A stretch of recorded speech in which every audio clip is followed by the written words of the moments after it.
आज मैं फिर आपके मंच के माध्यम से वादा करके जाता हूं, साथियों, साफ देना पड़ेगा कि लोकसभा चुनाव से पहले हर हालत में, क्या मुझे अपने आप को बेचना भी पड़े, मैं बिश्नोई समाज को ओबीसी के अंदर ला के दूंगा। आज मैं वादा करके जाता हूं, लोकसभा चुनाव से पहले हर हालत में, चाहे मुझे खुद को भी बेचना पड़े, मैं बिश्नोई समाज को ओबीसी में लेकर आऊंगा। ये कह रहे हैं बीजेपी नेता कुलदीप बिश्नोई, जो इन दिनों राजस्थान में खूब एक्टिव हैं। बता दें, बीजेपी हाईकमान ने बिश्नोई समाज के वोटों के लिए बड़ा दांव खेलते हुए राजस्थान में कुलदीप बिश्नोई को सह प्रभारी नियुक्त किया। राजस्थान में 7 लोकसभा सीटों और 37 विधानसभा सीटों पर बिश्नोई समाज का अच्छा खासा प्रभाव है। मौजूदा समय में बिश्नोई समाज से 5 विधायक भी हैं।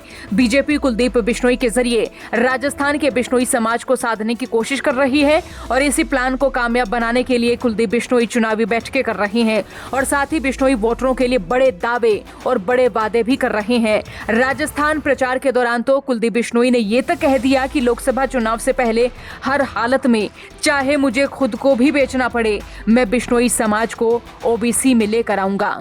मेरा आपका पारिवारिक रिश्ता हमें 36 बिरादरियों के साथ चाहिए, लेकिन समाज का संरक्षक होने के नाते मैं आपसे आश्वासन दिलवाना चाहता हूं। मैंने जांबा में एक वादा किया था, जो सबसे बड़ी मांग हमारे समाज की रही कि ओबीसी केंद्र में, ओबीसी में हमारे बिश्नोई समाज को आना चाहिए। आज मैं फिर आपके मंच के माध्यम से वादा करके जाता हूं, साथियों, साफ देना पड़ेगा कि लोकसभा चुनाव से पहले हर हालत में, क्या मुझे अपने आप को बेचना भी पड़े, मैं बिश्नोई समाज को ओबीसी के अंदर ला के दूंगा। मैं आज कई गांव के अंदर पहुंच गया, कई गांव के अंदर यहां भी गया, बड़ा मन खुश हुआ। अगर मैं भादरा गया, वहां लोगों ने कहा ये नहर भजनलाल जी ने बनाई। आज मैं रानीवाड़ा में आया तो यहाँ लोगों ने कहा नर्मदा कैनाल चौधरी भजनलाल जी ने बनाई। एक बेटा होने के नाते मन खुश हो जाता है जब लोग कहते हैं कि आपके पिताजी ने ये काम किए।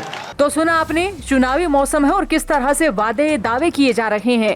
चौधरी भजनलाल के बाद हरियाणा और पंजाब में कुलदीप बिश्नोई से बड़ा कोई बिश्नोई समाज का नेता नहीं है। कुलदीप बिश्नोई को बिश्नोई महासभा का संरक्षक भी बनाया गया है। बिश्नोई अगस्त 2022 में कांग्रेस छोड़कर बीजेपी में शामिल हुए थे। हालांकि उम्मीदें रही थी कि इनके बेटे भव्य बिश्नोई को आदमपुर जीत के बाद मंत्री पद दिया जा सकता है, लेकिन हरियाणा मंत्रिमंडल में कोई विस्तार नहीं हुआ और अब चुनावी समय को देखकर कह सकते हैं कि ये थोड़ा मुश्किल भी होगा, क्योंकि मंत्री पद के लिए हरियाणा में कई और दावेदार भी हैं। लेकिन बिश्नोई के बीजेपी में आने के बाद बिश्नोई वोटरों को बीजेपी के खाते में जोड़ने का भी एक चैलेंज ही माने, क्योंकि अगर ऐसा होता है तो कुलदीप बिश्नोई का कद और उनकी पावर बीजेपी हाईकमान के सामने साफ साफ दिखेगी। और अगर ऐसा नहीं होता है तो मान ले कुलदीप बिश्नोई के लिए संगठन में कई और सवाल और कई और बड़े चैलेंज हो सकते हैं।